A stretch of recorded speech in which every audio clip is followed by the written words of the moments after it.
Hello again. One of the things which many viewers might possibly have noticed is that we are increasingly seeing news items about our own country which would, just a few years ago, have seemed like the stuff of fantasy. In short, we are living in a weird, dystopian world where we can no longer be sure of all the things which once we took for granted.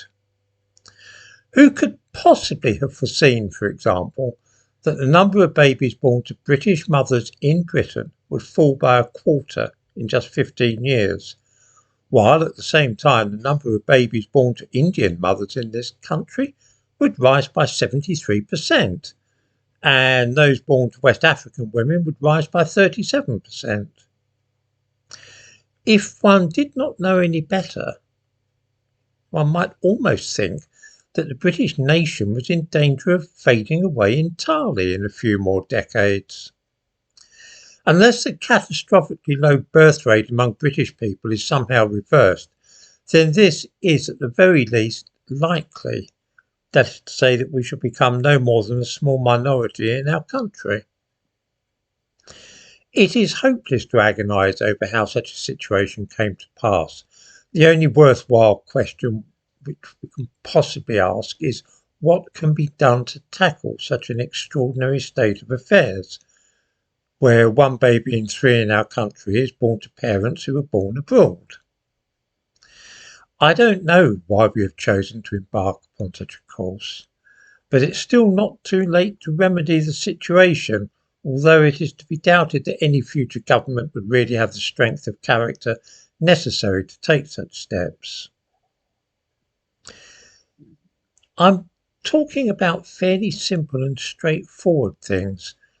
For example, beginning with making the having of British babies profitable to British mothers by means of tax breaks and social security benefits available to them, but not to foreigners.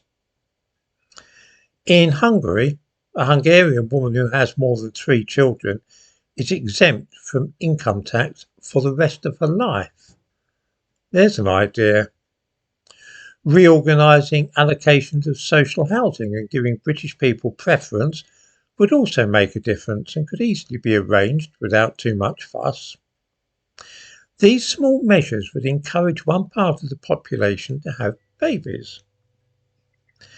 There is also the question of making it easy and profitable for foreign subjects living in this country at our invitation to return to their own countries. This might entail cash payments, which would amount in effect to bribes. It would be expensive, certainly, but in the long run it might prove to be money well spent.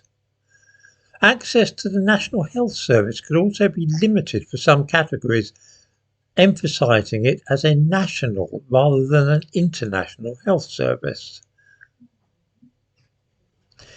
In other words, by removing some of the features of our country which make it so attractive to prospective immigrants and making things a little less inviting to overseas citizens already living here, it will almost certainly be possible to reverse some modern demographic trends.